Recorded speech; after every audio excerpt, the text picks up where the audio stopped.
আমি একাই ছিলাম। আমি তো একাই ছিলাম, জাস্ট এটা সত্যটা যেটা সত্য এটাই। আমি তো আর অন্য কাউকে আন্তাজি দোষারোপ করতে পারি না। মানে তুমি কি শুধু টাকার জন্য এই কাজ করছো? হচ্ছে যে এই সাগর নিচে রাষ্ট্রযন্ত্র আসলে কি আদৌ আমার বাঁচায় রাখতে চায় কিনা। হবিগঞ্জ ৪ আসনের সংসদ সদস্য ব্যারিস্টার সৈয়দ সায়েদুল হক সুমনকে হত্যার হুমকির অভিযোগে সোহাগ নামে এক ব্যক্তিকে গ্রেপ্তার করেছে ঢাকা মেট্রোপলিটন পুলিশের counter terrorism and transnational crime unit. অনেক বিভিন্নভাবে ইনডাইরেক্টলি আমার উপর প্রেশার আসছে যে মামলাটাতে যেন আমি না যাই। তারপর আমি বলছি যে মাই লর্ড, উনি অনেক শক্তিশালী মানুষ এবং এটার প্রমাণ হিসাবে হচ্ছে গিয়ে যে রুল হওয়ার আগে উনার আইনজীবী এসে। আসসালামু আলাইকুম দর্শক, দেশ ও দেশের বাইরে থেকে যারা এই মুহূর্তে ভিডিও ওপেন করেছেন সবাইকে অসংখ্য অসংখ্য ধন্যবাদ। দর্শক, প্রথমেই শিরোনাম দেখেছেন, এখন দেখবেন বিস্তারিতের প্রথম অংশেই ব্যারিস্টার সুমনকে হুমকিদাতা সে কে গ্রেপ্তার হয়েছেন। অবশেষে এটিএন নিউজ থেকে পাওয়া এই সংবাদটি আপনাদের সামনে তুলে ধরলাম। তিনি অবশ্যই গোয়েন্দা জালে ধরা পড়ে গেছেন এবং সেই ব্যক্তিটিকে আপনারা ভিডিওর মাধ্যমে অবশ্যই দেখতে পারবেন কিভাবে গ্রেপ্তার হলো ব্যারিস্টার সুমনকে হুমকিদাতা সেই যুবক, যা আপনারা আজকে এই ভিডিওর শেষ অংশে দেখতে পাবেন সেই গ্রেপ্তারের দৃশ্যটি। কিন্তু একজন মানুষ হুমকি দিয়েছেন একজন এমপিকে, তাকে ধরতে এত সময় কেন লাগলো পুলিশের, যা আজকেও আমাদের অজানা। একটা মানুষ হুমকি দিয়েছে, এই বর্তমান জামানায় ডিজিটাল যুগে তাকে কেন আমরা অতি 24 ঘন্টার মধ্যে বা 48 ঘন্টা বা 72 ঘন্টার মধ্যে আমরা অ্যারেস্ট করতে পারি নাই। আজকে 10 থেকে 15 দিন সময় পেরিয়ে যে আজকে তাকে অ্যারেস্ট করা হচ্ছে, তবে তার যে টিম আছে তাদেরকে এখনও পাওয়া যায় নাই।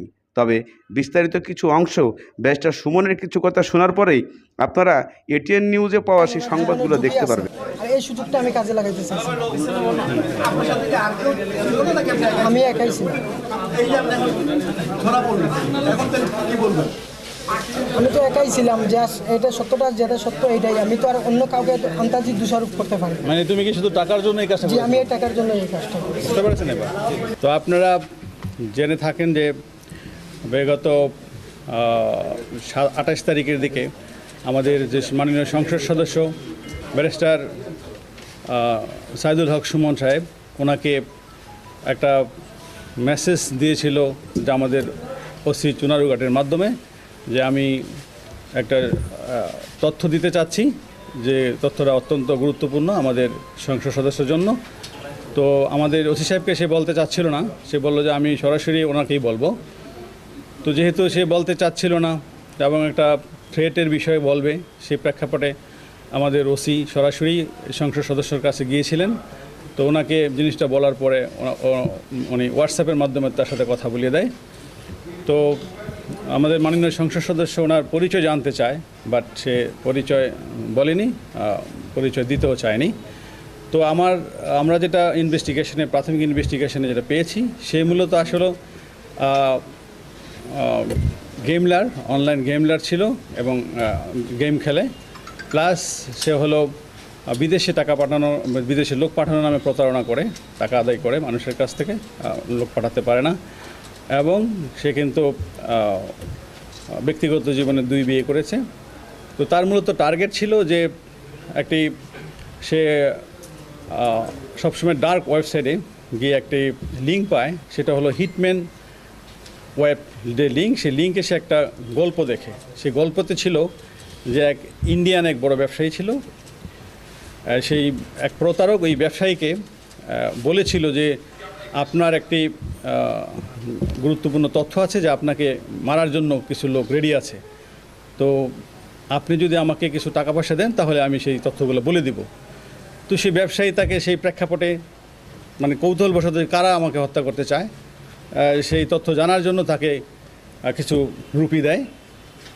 তো সেই প্রায় 2-3 লক্ষ রুপি দেওয়ার পরে তখন সে তো প্রতারক, তখন ওই ব্যারিস্টার সুমনকে যে ব্যক্তি হুমকি দিয়েছিল তাকে ধরার কিছু দৃশ্য আপনারা দেখেছেন ইতিপূর্বে। এই ঘটনাটি যেভাবে ঘটেছিল, এই ঘটনার সূত্র বিশেষ করে এটাকে বের করে আনতে অনেক সময় পেরিয়ে গেছিল, কিন্তু অবশেষে পুলিশ এটাকে নিয়ন্ত্রণে নিয়ে হাতে নিয়ে ধরে ফেলেছে আসামি। তবে প্রকাশ্য এখনও জনগণের সামনে আনা হয় নাই, শুধুমাত্র তার কিছু পিকচার আনা হয়েছে। আপনারা বাস্তবে দেখতে পাবেন হয়তো কিছুদিনের মধ্যেই অথবা 24 ঘন্টা পরেই দেখতে পাবেন ব্যারিস্টার সুমনের সেই আসামিকে প্র্যাকটিক্যাল। আপনাদেরকে হয়তোবা এটিএন নিউজের মাধ্যমে সেই ছবির কিছু অংশ পোস্ট বের করা হয়েছে, তবে এই পোস্টের শেষ অংশে তাদের কতক্ষণ দ্রুত যে অ্যারেস্ট করা হয়েছিল তার যে দৃশ্যগুলো আপনাদেরকে তুলে ধরা হয়েছে, এগুলো এটিএন নিউজ থেকে সংগ্রহ করে আমি আপনাদেরকে এই নিউজটি প্রচার করলাম। এই প্রচারের মাঝখানে আমরা অনেক কিছুই বলেছি, অনেক কিছু দেখেছি, ভিডিওর স্বার্থে আপনাদের স্বার্থে আমরা অনেক কিছুই অনেক জায়গা থেকে সংগ্রহ করে আপনাদের উদ্দেশ্যে এগুলো এনে আপনাদেরকে আমরা দেখাতে প্রস্তুত হয়ে থাকি এবং আমাদেরকে অনেক কষ্ট করে। চলুন আমরা ভিডিওর শেষ অংশে যা দেখব, দেখে অবশ্যই নিজে অনেক খুশি হব। চলুন এবং ভিডিওটা শেয়ার করবেন সবাই। আমি এটা বুঝলাম না যে এই রাষ্ট্রযন্ত্র আসলে কি আদৌ আমার বাঁচায় রাখতে চায় কিনা। হবিগঞ্জ 4 আসনের সংসদ সদস্য ব্যারিস্টার সৈয়দ সায়েদুল হক সুমনকে হত্যার হুমকির অভিযোগে সোহাগ নামে এক ব্যক্তিকে গ্রেপ্তার করেছে ঢাকা মেট্রোপলিটন পুলিশের counter terrorism and transnational crime unit. ডিএমপির মিডিয়া অ্যান্ড পাবলিক রিলেশনস বিভাগের অতিরিক্ত উপকমিশনার KN রায় নিয়তি বিষয়টি নিশ্চিত করেছেন। তিনি জানান, হত্যার হুমকির ঘটনায় সংসদ সদস্য ব্যারিস্টার সুমন থানায় একটি সাধারণ ডায়েরি করেন। এরপর ওই ঘটনার ছায়া তদন্ত শুরু করে সিটিটিসি। পরে তথ্য প্রযুক্তির সহায়তায় হবিগঞ্জে অভিযান চালিয়ে অভিযুক্ত ব্যক্তিকে গ্রেপ্তার করা হয়েছে। বাংলাদেশের ভালো করতে চাইলে আপনি হয় মরবেন নাইলে বেজ্জত হবেন। আমার মনে হয় কোন একটা আমার হওয়ার সময় কাছাকাছি।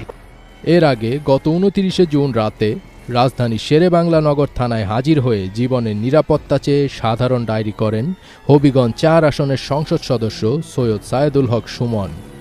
জিডিতে ব্যারিস্টার সুমন উল্লেখ করেছেন, গত 27 জুন ঢাকায় অবস্থানকালে রাত আনুমানিক 8টার সময় আমার নির্বাচনী এলাকার চুনারঘাট থানার ভারপ্রাপ্ত কর্মকর্তা তার সরকারি মোবাইল থেকে আমার হোয়াটসঅ্যাপে ফোন করে জানান যে আপনাকে হত্যার জন্য অজ্ঞাতনামা একটি শক্তিশালী মহল গত 3 দিন আগে এখান থেকে নেওয়ার পরে ওখানে ও বসে ফোনের দিকে হালিয়েছিল, ফোন টিপতেছিল, তখন পিছন থেকে হচ্ছে ঘাড়ে একবার কোপতেছি, তারপর ওখানে পড়ে গেছিল।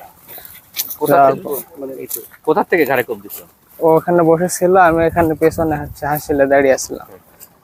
কথা বলতে বলতে একবার এই পার থেকে একবার মারে কোপ দিছো। হ্যাঁ, কোপ দেওয়ার পরে তুমি কি করলে? দেওয়ার পর পড়ে গেছে। পড়ে যাওয়ার পর হচ্ছে যে তুললাম, আবার তুলা দেখে হচ্ছে যে কথাবার্তা বলে। তারপরে আরো 3-4টা কোপ দিছি গলায়, ঘাড়ে, এসব। তারপরে যখন আর কথা না বলতেছে না, তখন সেটা নিয়ে যে হচ্ছে যে এই যে এই সাঁকর নিচে, এর নিচে রাখছিলাম। কোনটা নিচে? এটার নিচে রাখছিলাম। রাখছিলাম, এখন কি হয়েছে বলতে পারবো না। এর মধ্যে নামো তো তুমি নামো।